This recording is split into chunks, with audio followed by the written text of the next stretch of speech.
ನಾನು last time ಹೇಳಿದ್ದೆ ಅಲ್ವಾ, ನಾವು ಇನ್ನೊಂದು ದೇವಸ್ಥಾನಕ್ಕೆ ಹೋಗ್ತಾ ಇದ್ದೀವಿ ಅಂತ. ಅದು ಇದೇನೆ, ಶ್ರೀ ಸುಬ್ರಹ್ಮಣ್ಯ ಟೆಂಪಲ್ ಅಂತ ಹೇಳಿ. ಇದು ಹಲಸೂರಲ್ಲಿ ತುಂಬ ಅಂದರೆ ತುಂಬ ಹಳೆ ಕಾಲದ್ದು ಫೇಮಸ್ ಅಂತಲೇ ಹೇಳ್ಬೋದು. ಇದು ಆ್ಯಕ್ಚುಲಿ ಇಲ್ಲಿ ಬಂದು ಮಂಗಳವಾರ ಮತ್ತು ಷಷ್ಠಿ ಈ ಥರ ದಿನಗಳಲ್ಲಿ ತುಂಬ ವಿಶೇಷ ಇರುತ್ತೆ. ನಾವು ಗುರುವಾರ ಬಂದಿದ್ವಲ್ಲ, ಸೊ ಅದರಿಂದ ಅಷ್ಟು ಜನ ಇರಲಿಲ್ಲ. ಇಲ್ಲೂ ಕೂಡ ಸೈಲೆಂಟಾಗಿ ತುಂಬ ಪೀಸ್ಫುಲ್ಲಾಗಿತ್ತು. ಸೊ ಇಲ್ಲಿಂದ ನಾವು ಹಿಂದೆಗಡೆ ಹೋದರೆ ಇಲ್ಲಿ ಮುರುಘರ್ದು ದೊಡ್ಡದು ಸ್ಟ್ಯಾಚು ಇದೆ. ಅದಾದ ಆಪೋಸಿಟಲ್ಲೇ ಒಂದು ಚಿಕ್ಕದಾಗಿ ಕಲ್ಯಾಣಿ ಇದೆ. ಅಲ್ಲೇ ಸ್ವಲ್ಪ ಕುತ್ಕೊಳ್ಳೋಕೆ ಜಾಗ ಎಲ್ಲ ಇತ್ತು. ಅಲ್ಲೇ ಕುತ್ಕೊಂಡು ಸ್ವಲ್ಪ ಟೈಮ್ ಸ್ಪೆಂಡ್ ಮಾಡಿ ಫೋಟೋಸು ವೀಡಿಯೋಸ್ ಎಲ್ಲ ತೊಗೊಂಡು ಇಲ್ಲಿಂದ ಆಲ್ಮೋಸ್ಟ್ ಹೊರಡೋದಕ್ಕೆ ನಮಗೆ 7:30 ಆ ಥರ ಆಗೋಯಿತು. ಸ್ವಲ್ಪ ಏನಾದರೂ ತಿನ್ನೋಣ ಅಂತ ಅಂದ್ಕೊಂಡು ದಹಿಪುರಿ ಮತ್ತು ಮಸಾಲೆ ಪುರಿನ ಆರ್ಡ್ರ್ ಮಾಡಿದ್ವಿ.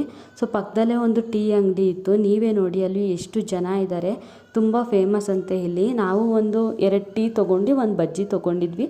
ತುಂಬ ಚೆನ್ನಾಗಿತ್ತು.